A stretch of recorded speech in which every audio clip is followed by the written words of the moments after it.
The Galaxy S24 delivers some of the strongest value of Samsung's latest flagships, offering the same Galaxy AI features as its pricier counterparts. But the real benefit to upgrade is to reap the performance and battery life improvements delivered by the Snapdragon 8 Gen 3 Silicon, assuming that you are able to buy a phone with that chip where you live. The Galaxy S24 is available for $799 with the base model featuring 128GB of storage. In the US, that's the same price Samsung charged last year for the Galaxy S23, something worth calling out in light of Samsung's $100 price hike for the Galaxy S24 Ultra. There is also a 256GB version of the Galaxy S24 available in the US and UK for $859 or £859.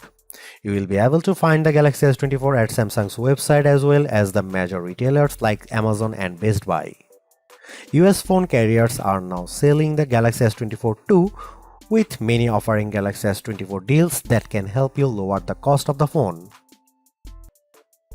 In terms of camera hardware, Samsung hasn't really touched a thing for this Galaxy S24 update. The 50MP main camera, 12MP ultra-wide shooter and 10MP telephoto lens with 3x optical zoom are exactly what you would find on the Galaxy S23. Even aperture and sensor sizes remain the same. In one sense, that shouldn't matter as the Galaxy S23 was already one of the best camera phones, so you'd imagine that the Galaxy S24 should be just fine on the camera front. And that's before we get to some of the AI enhanced features Samsung has added to the S24 lineup. The trouble is Samsung's competitors have not stood still since last year. Now you can guys see some photo sample of Galaxy S24 and some comparison between S23 and S24 and iPhone 15.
Samsung's Galaxy AI capabilities are also on display when it comes to editing the photos captured by the Galaxy S24. Editing tools essentially take two forms: edit suggestions and generative edits. Edit suggestions take a little bit of digging to find. In the Gallery app, select the photo you want to tweak or tap the details icon. If Galaxy AI detects that there are improvements to be made, it will list proposed edits that you tap to accept. Common suggestions include removing shadows and adding a background blur.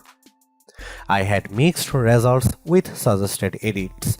An image of the bowls in the window of a store had some visible reflections that I wanted to remove, and the Galaxy AI tool did detect them. I just don't think it did a good job of removing them entirely, as I still see some glare in the photo. A more promising result was when I had edit suggestions to remaster a nighttime photo of me that looked pretty dark. The suggested edits tool brightened the background, which made the entire picture look more visible even if the lighting seems a bit unnatural to my eye. Generative edits will be familiar to anyone who has used the Magic Editor feature on the Pixel 8. Here you can move around and resize objects, and generative AI is put to work fixing the background so that everything looks natural in the end. Photos altered with generative AI receive a watermark plus a designation in the new images metadata. I had my best luck with generative edits when I used the feature to remove objects. Some plant leaves obscured the front of a pig statue that I photographed, so I erased them completely to the point where you wouldn't know they had ever been there in the edited version. I have saved the best Galaxy AI image editing tool for last, the ability to turn videos you have shot with the Galaxy S24 into slow motion videos. This means you don't have to fiddle around with slow motion settings when capturing video. Just get your footage and adjust things after fact. Converting a video to slow motion couldn't be easier. You preview the effect by pressing and holding on a video and the Gallery app to see what it looked like. If you like what you see, tap the edit icon followed by an adjust speed option. You even have tools to set beginning and end points for when the slow motion effects kicks in, which I used for the above video of my daughter practicing her jetters. If the Galaxy S24 phone had performed just a shade or two better against the iPhone 15, I would have declared this model as the entry-level flagship phone to get. As it stands, this is still one of the best base model Galaxy S phones I have ever used, delivering a lot of value for $800. While the AI features are welcome additions, they are only part of what makes the Galaxy S24 so impressive. It's the bigger, brighter screen, longer lasting battery and stellar performance that make the phone device well worth getting, with Galaxy AI a nice add-on. Because the cameras haven't changed that much, I don't think anyone with last year's Galaxy flagship needs to concern themselves with upgrading. And perhaps even Galaxy S22 users can get one more year out of their device. Anyone with an older Galaxy flagship should run not walk to their nearest retailer to grab this new model. Perhaps the most impressive thing about the Galaxy S24 is the serious lack of FOMO you'll have if you opt for this phone over one of the more expensive models. Yes, the Galaxy S24 Ultra has the more impressive camera setup, but with the same Galaxy AI features and battery and performance improvements of its own, the Galaxy S24 is a worthwhile flagship in its own right. Thanks for watching. See you in the next one.